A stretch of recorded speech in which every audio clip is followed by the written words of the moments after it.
Hello and welcome back to Versus. We're back to some Canlander, and to join us for some Canlander magic. James has joined us. Hi, James. I'm back again. I mean, I was here for some of the limited too, Yeah, but I I'm know. definitely back for the The, Canlander. So. the thing is, it's funny, isn't it? Because I think a lot of the Canlander players aren't that bothered about the draft stuff. So anybody who's upset about two draft videos, we're back. We're No, back. normal service has been Yeah, resumed. So. exactly. So today we've got Sean against Ember. Interestingly, the last Canlander video we put up was actually Ember playing against a control deck. So we're featuring Ember once more. Her Rakdos Aggro deck. It's pretty much unchanged as far as I'm aware. Don't think there are any new cards in it. There might have been a couple of changes, but in terms of points, we're on Mana Crypt, Mox Jet, Reanimate, and Ancient Tomb. But the game plan is it blends into mid range because of how much removal there is there, but it's a lot of creatures. Maxes out at three mana basically. James, tell us about Sean's Grixis pile. Sean's fairly new to Canlander, right? Yeah, this was Sean's first time. Sean, one of the regulars for Modern at the Dice Cup quite often.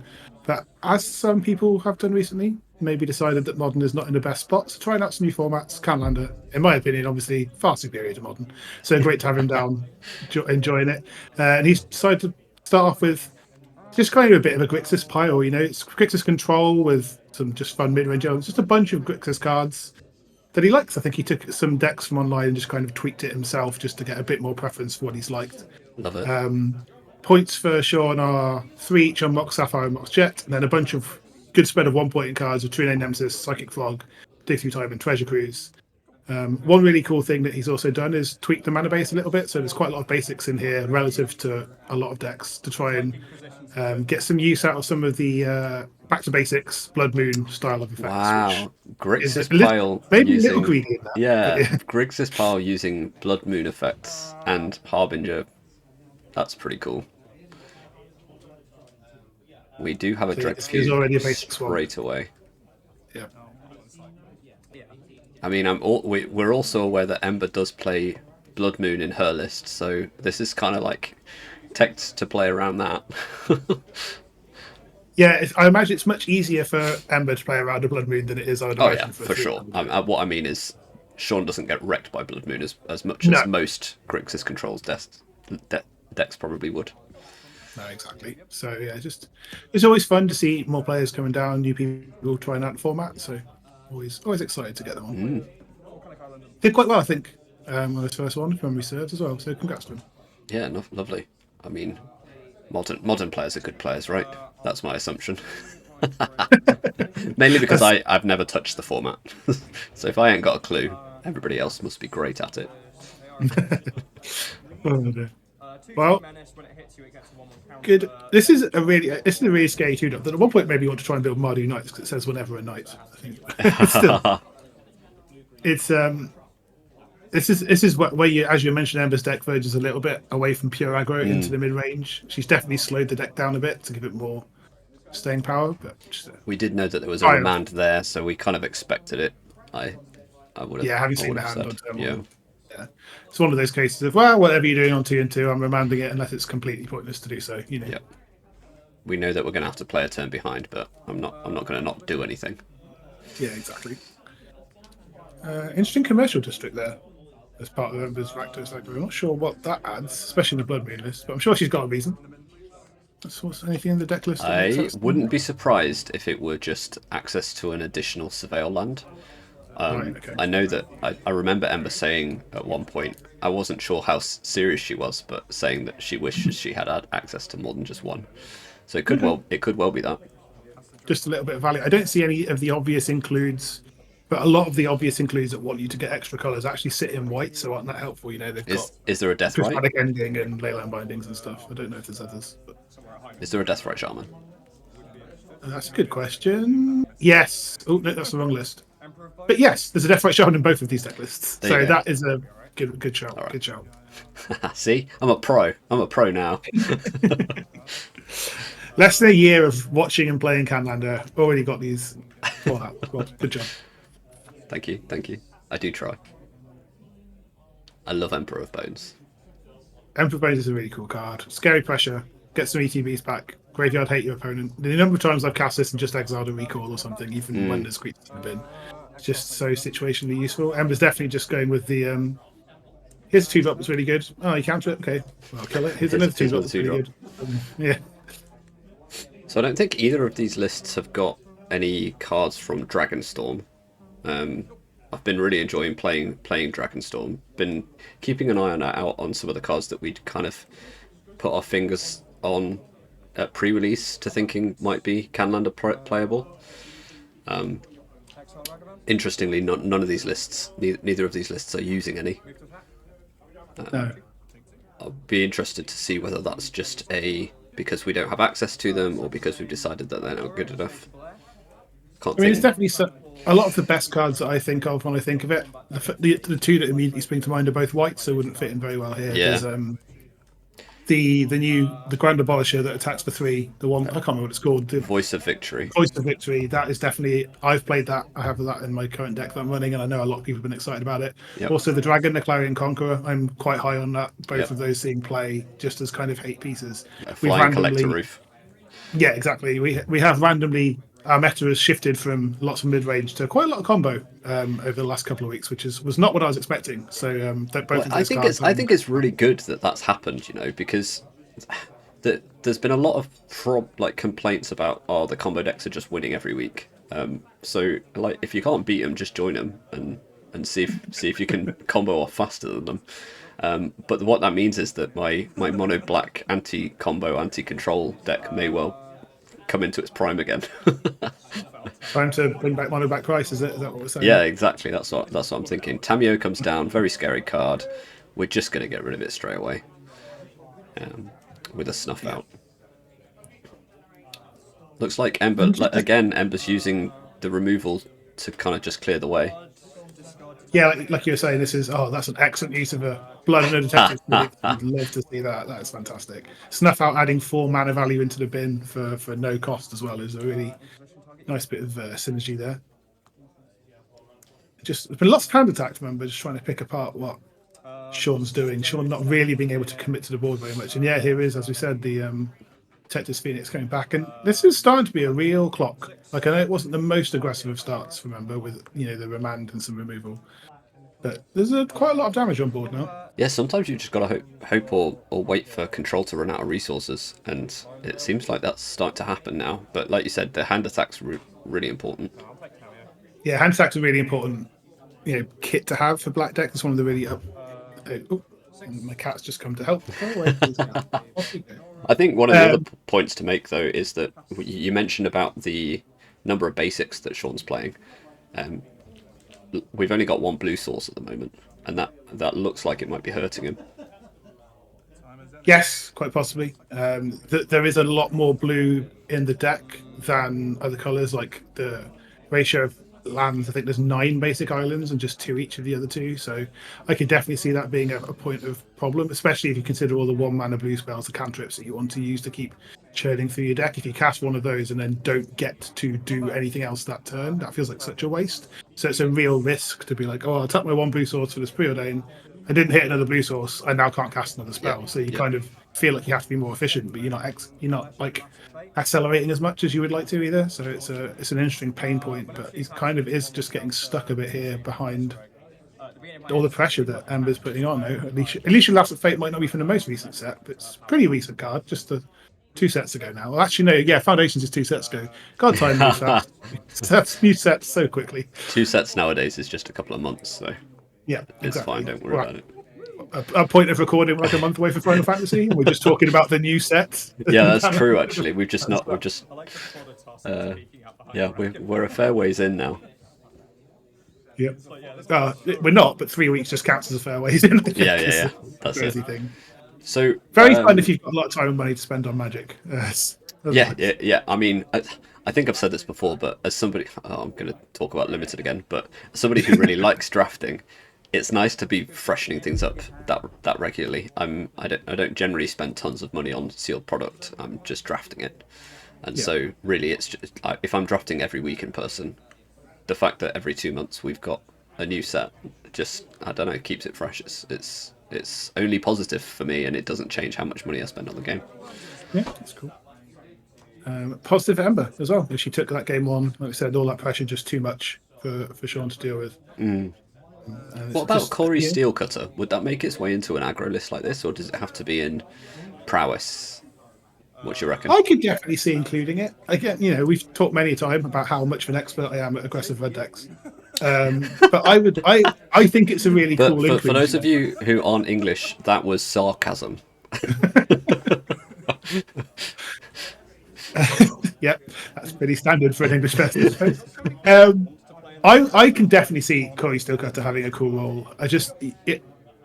Maybe it's a bit win more, but to me, just again, it's hard to describe it correctly. But the idea of going, lightning bolt into chain lightning, and now I've suddenly got this 2/2 with haste that's attacking you with a Corey Steelcutter on it as well, just to put in the little bits of damage. There's, again, not an expert, but many times when red just gets you down to 3 or 4, and you're like, I'm a bolt away from winning, and then they just stabilize and they gain 6 life from an arrow escape and cast an escape or something like that. Yeah. I was just this close, and I just needed a bit more. And if that steel cutter had chipped in, for a couple of points of damage beforehand, and then gives you an extra monk for a couple of points of damage later, just a cool little include. Like it might be too slow for the most aggressive of red decks. Yeah. But I can see it having a place, definitely. Interesting. Yeah, it's also something that can come down and just keep making bodies without having to cast the bodies against the control-y decks. But yeah, getting free value of that type really key. Well, both players doing a whole lot of nothing so far. To be fair, I suspect what might have happened a little bit with why there's no new cards in either of these decks. Ember's kind of been away from Nottingham for these holidays that we have here in the UK, so she hasn't been playing that much recently. So I think only just returned before this, so might not have had a chance to update the deck list. And again, with Sean just starting, probably took a deck list that pre-existed and melded it, like we said. That's a good point. Wouldn't likely have many Dragonstorm cards. It would surprise me that there was nothing of. Obviously, we didn't have Grixis as a color combination. We had the wedges, not the shards. Oh, lovely spell snare. God, whenever spell snare works, it feels beautiful. Yeah. It just gets stuck in my hand. That's what it's there for. Yeah. But I've been playing quite a lot of cards. I think we've had my Alone Control deck on recently, which is the one that I'm playing at the minute, and that's got Voice of Victory. It's got the Dragon, the Conqueror. I've got Auroral Procession in there. Auroral Procession. God damn, that's hard to say. Is that the regrowth? Yeah, the instant speed regrowth, which I'm really enjoying. But that's because it means it gets cast Ancestral Recall again, so it sounds pretty good. That's why I like Emperor of Bone so much. Reasonable. And now we have the classic control, quote unquote, clock of Tamiyo. Yep. Which What are your definitely faves? does win the game if you let it keep attacking over and over and over again and don't interact with it. So I suppose it is a clock in that sense, just not in the traditional sense. Here's the Blood Moon. We were talking about Blood Moon. Here it is. Tamiyo has come down already, which is good news for Sean, I guess. Yeah, and there's a couple of areas where obviously this isn't super as bad for Sean as it could be bad for other people. Like you said, he's already has a deck that runs back to basics and Blood Moon himself. So it's slightly just built against it to go with. But he's also got, you can make clues. They don't care what color of mana they are, and also just which you can just keep casting. So I mean, if anything, this is a good thing because this Mystic Sanctuary is coming in untapped. Yeah, that's the power of Mystic Sanctuary. I love it when it doesn't put Ancestral Recall from my graveyard on top of my library. When it just comes in untapped early. Yeah.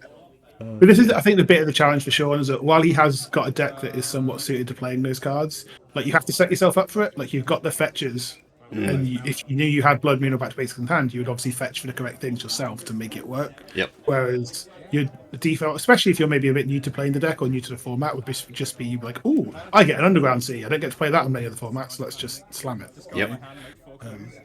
There is I mean, I'm still learning it, but there are a lot of decisions to make in just fetching in this format. Carnage This is pretty. Interpreter just discarded the Well, whole hand and made 4 clues. Wow. yeah, this is a really aggressive line by Ember, but I actually really like it. She's got like a half lock under this Blood Moon, but when you're aware that your opponent isn't like as fully locked as if which is basically playing against almost any of my decks, would be under a Blood Moon. You just want to make sure you can get them dead before they might find their way out of this lock. Yeah, the issue is here that Sean's playing a decent amount of red removal. Oh, wow. Finds an island. That's massive. Let's make sure that we update Ember's live total. Yep, that's done. Yep. Oh, yep. Good. Oh, there we go. There we go. Good up. Classic Flame Slash. Oh, but it's a 5/5. Yes. That is unfortunate. That is, yeah, just again, can't interpreter. Oh, no, we fixed it. It's dead now. I think that was a mistake from Sean, but he just managed. covered. He was just like, oh, okay, well, I was planning on doing this all along. Yeah. Never didn't have it. I'm a pro. That is a fun part of playing a new format like this is that you don't often see Cluedo cards in many formats. Right, they're only legal in like basically Commander and other Highlander variants. Good cycling. That's an Ash Barons to cycle for a basic. Incredible. That is deep tech. I love that. To the point where Ember's like, "What are you doing?" But yeah, this is what I was saying, Sean. It's not home free because there is less color variants than he would like, but we've got access to all 3 colors. Yeah.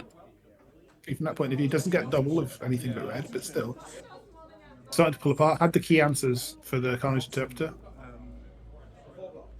Hopefully, can start getting some of the.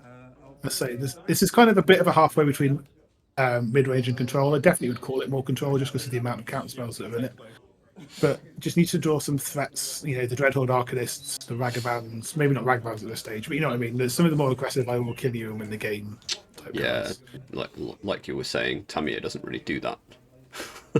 Could flipper now though, if that's what Sean fancies. Got 2 clues and looks like he might be. And a flip Tamiyo is pretty good. It slows down Ember's aggressive curve. If you need to cash her in to get the card back.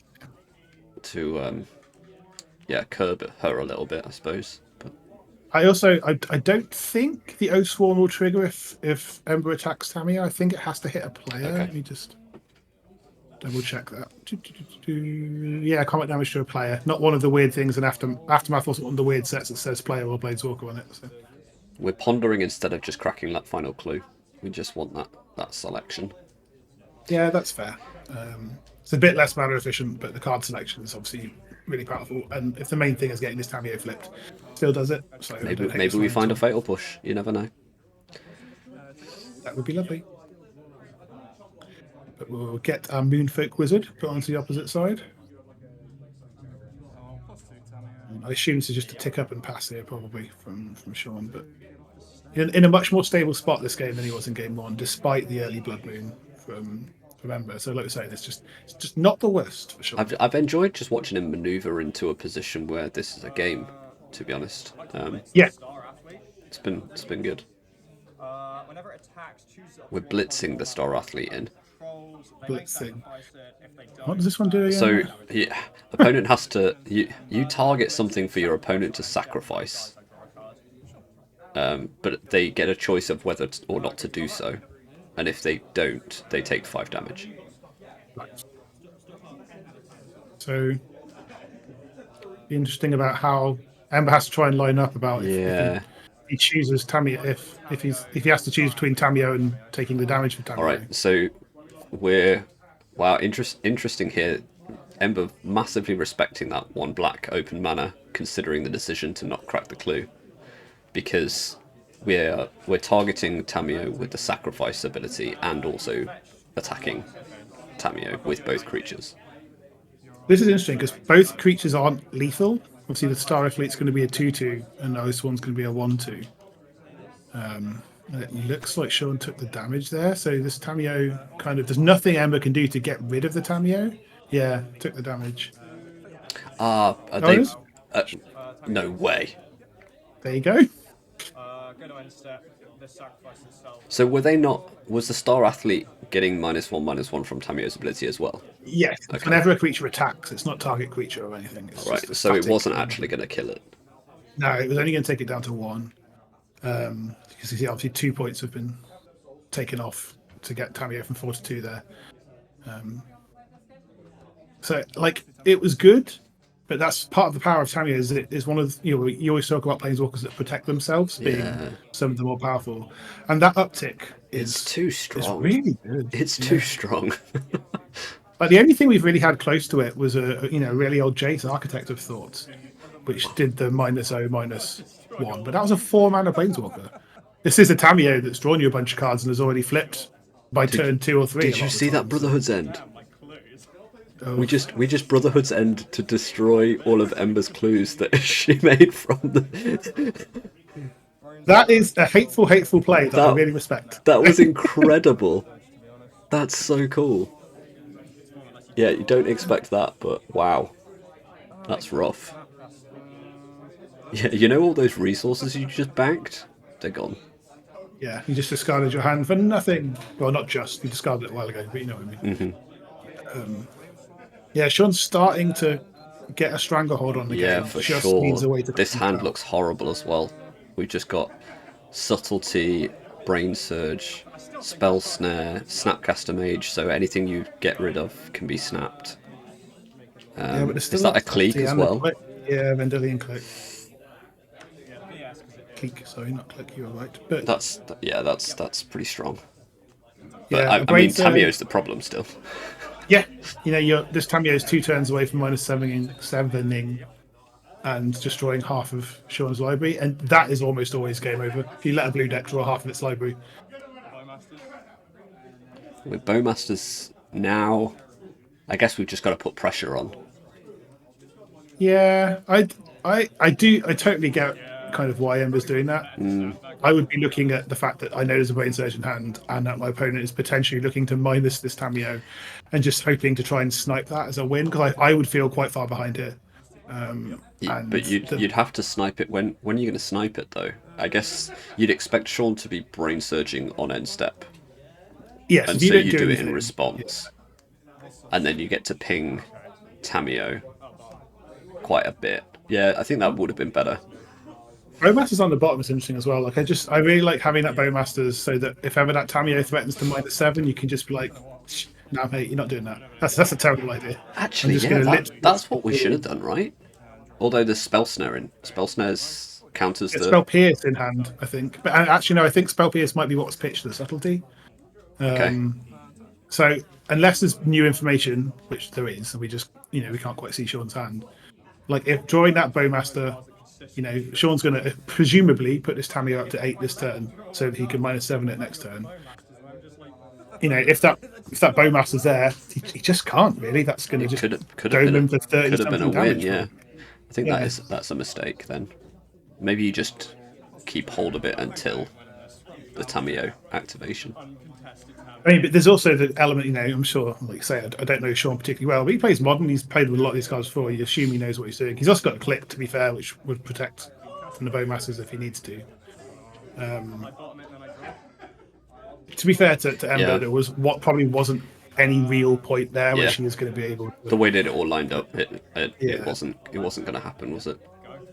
But there's also kind of the element of you have to assume, Sean's a good enough player to know my opponent's got Orcish Bowmasters in hand. Probably don't want to minus this and draw 40 cards. Probably just going to keep upticking it, keep getting value. Yeah. Just keep hit in here stable behind my Planeswalker, and I will win because I'm a Grixis Control deck with the Tamiyo. You can maybe make the assumption that Sean isn't as aware of what cards might be in Ember's hand, but when we've seen the Bowmasters. Yeah, exactly. Yeah, I think that's enough. We were going to draw a metric ton of cards. Well done, Tamiyo. Even though it wasn't technically over, I can understand Ember not particularly wanting to sit through the turns that would be coming. For Sean it takes too long. Sean's got to figure out what he's doing. Ember wants to have a game 3, make sure she gets ahead and wins that one quickly. So.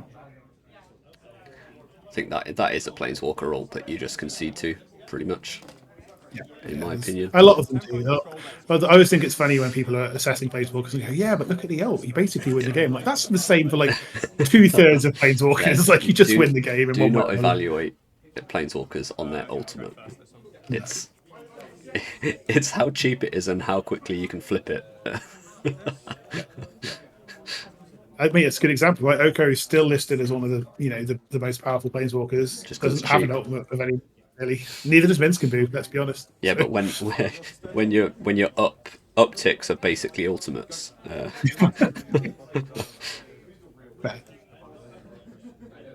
Okay, so into game 3. No 1-drop again, so not quite the most aggressive curve possible from Ember, but turn 1 Thoughtseize. Never what you like to see.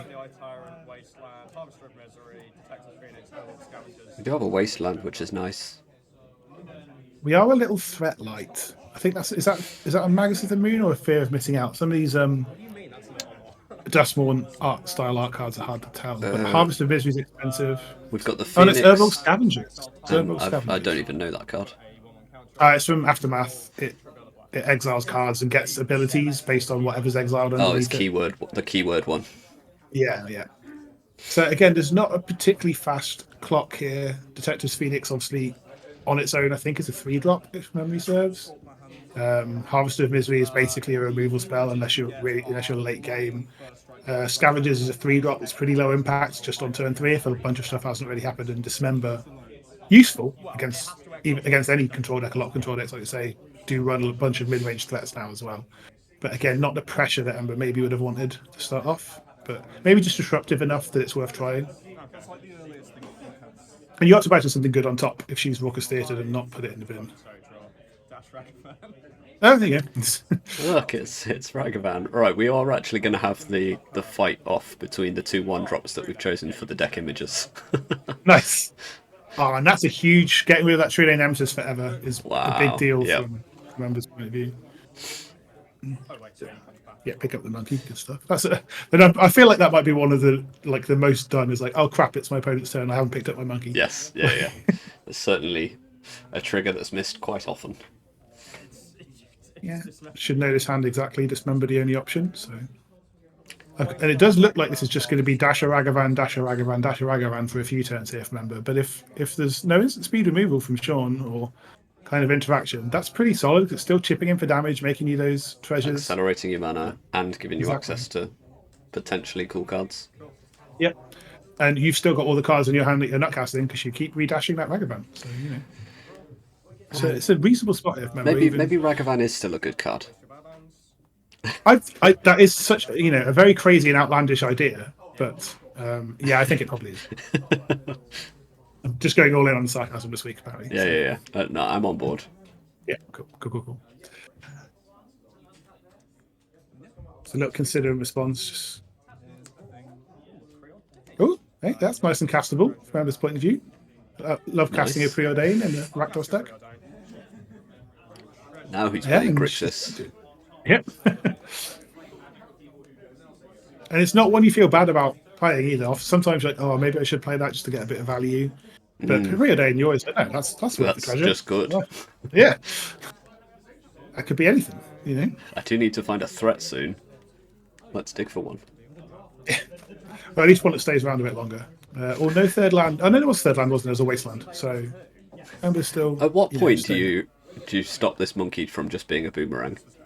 Like, I mean, Tamiyo's come down now. Probably now. Yeah. I would say now. Thanks, Tamiyo. You've answered my question. I think as soon as you've got enough stuff to do that is mana efficient and impacts the board and life totals, I can certainly see being like, I'll take a turn off. Okay.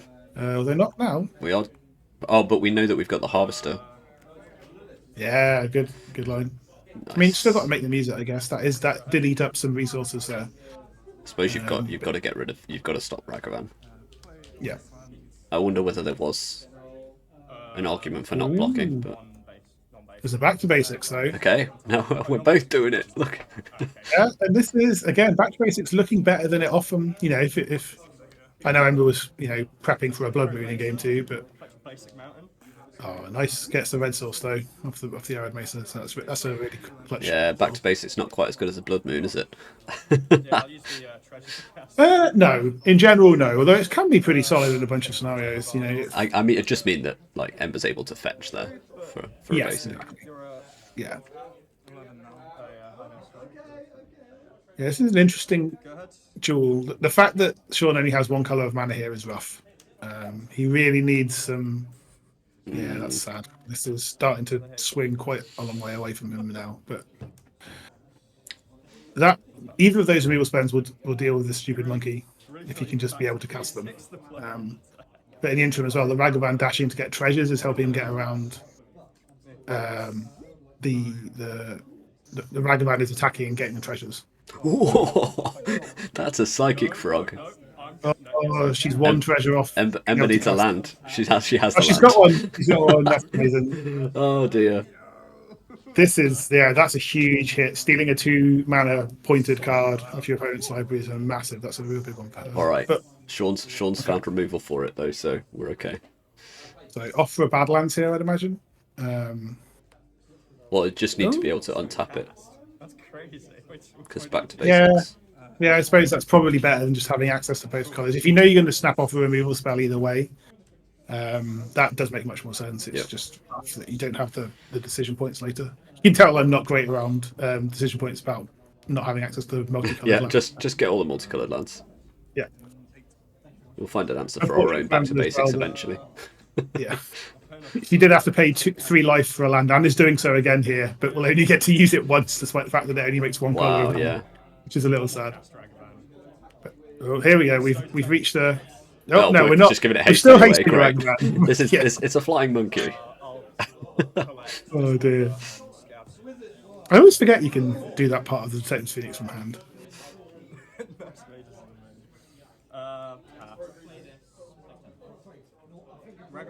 Yeah, this one looks pretty over unless there's some real good top decks. Looks like we're done. A monkey with wings in classic Wisdom of Oz style. Yes. Give it a little helicopter. What are they called? Yeah. Brilliant. Well, yeah, Ember got the win this time, so that was nice. Yeah. Right, thank you for joining, and thanks everybody else for watching. Appreciate it. Bye. Right.